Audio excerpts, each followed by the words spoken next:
शुभ मध्याह्न बच्चों, मैं अशोक कुमार देहरी, आपका हिंदी विषयाचार्य।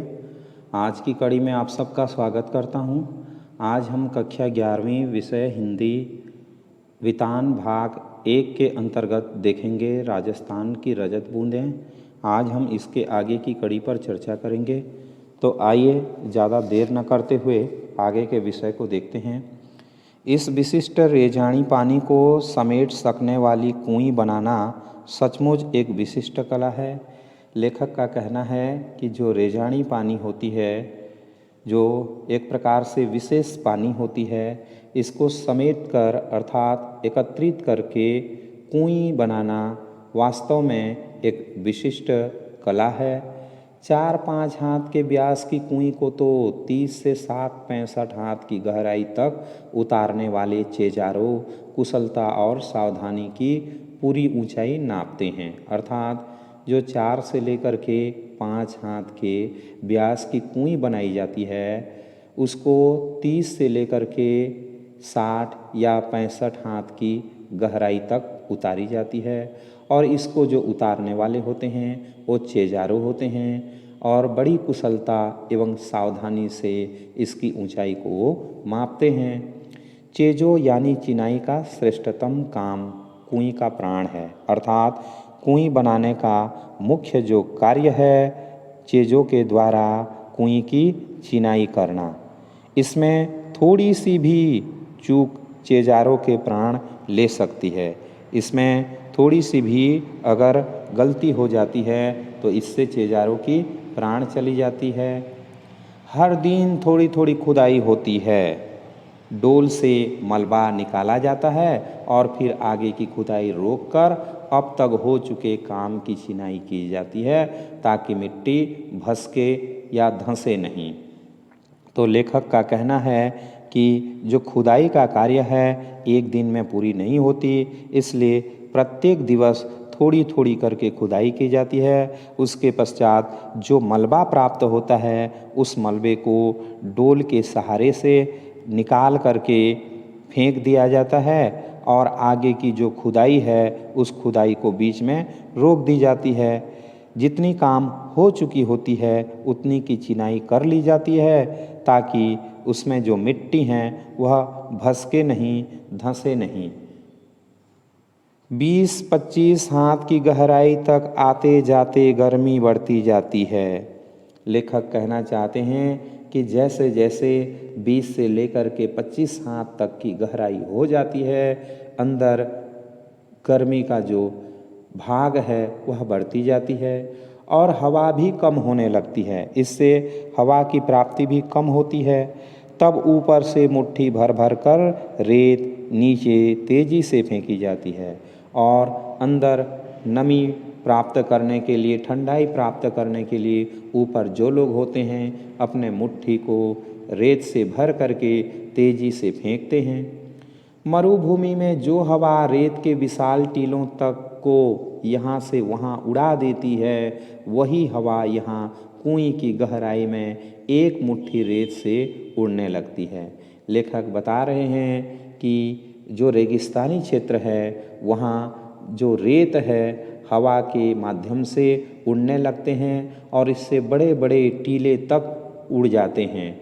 ऐसी ही जो रेत की मुट्ठी होती है वह नीचे फेंकने पर जो कुएं की गहराई होती है उस गहराई में रेत उड़ने लगती है और पसीने में नहा रहे चेलवांजी को राहत दे जाती है।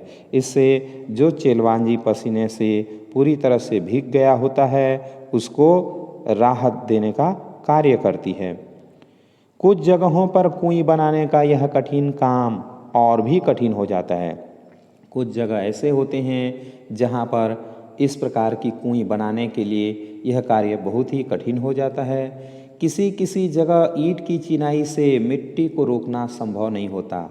अर्थात कुछ जगह ऐसे भी हैं जहाँ पर ईंट के माध्यम से कुएं की चिनाई करना संभव नहीं हो पाता। तब कुएं को रस्से से बांधा जाता है, अर्थात उसमें रस्सी को लपेट दिया जाता है। पहले दिन कुएं खोदने के साथ साथ खींप कहने पर एक प्रकार की घास है जिसके रेशों में रस्सी बनाई जाती है।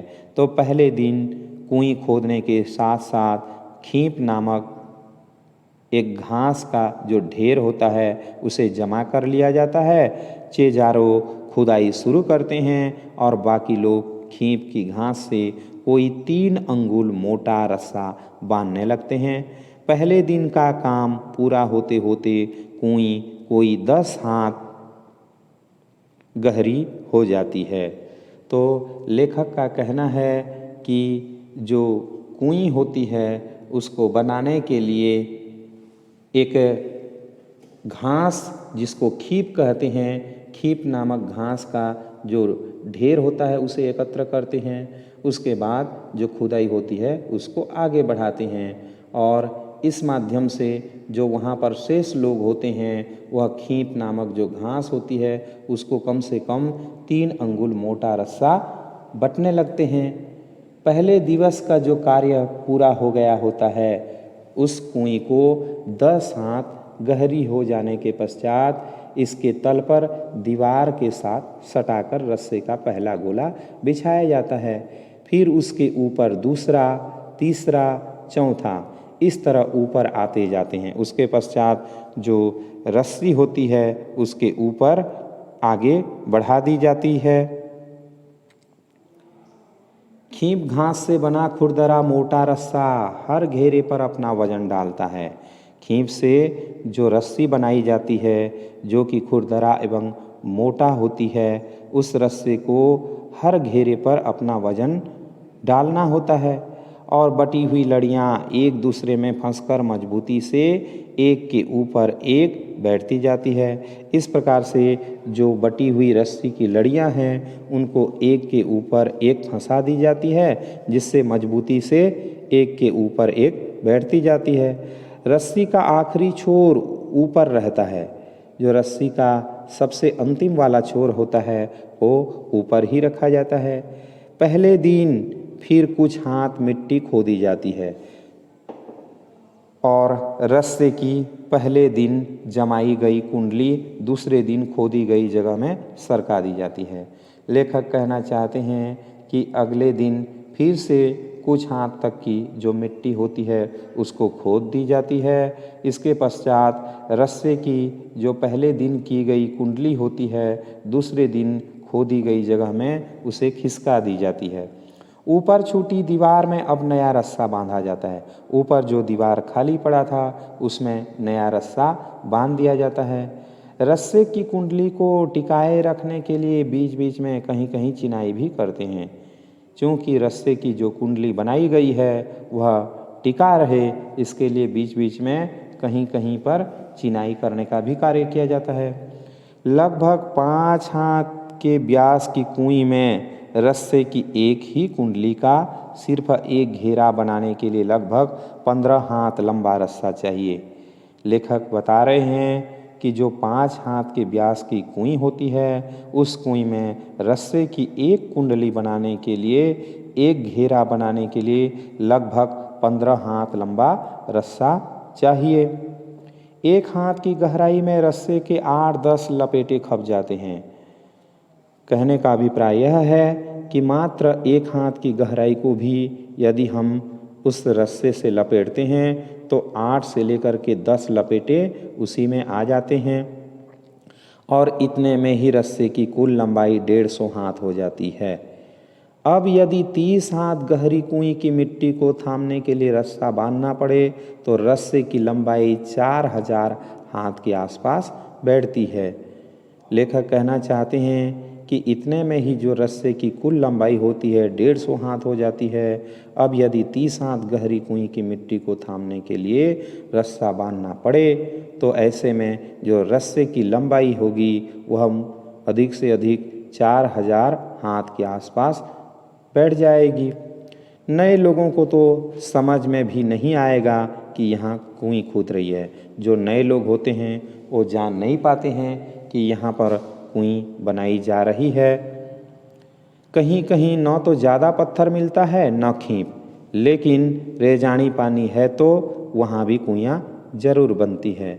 आज के लिए इतना ही। आशा करता हूँ आज का वीडियो आपको ज़रूर अच्छा लगा होगा। यदि लगा हो तो प्लीज़ लाइक, शेयर और सब्सक्राइब करना न भूलें।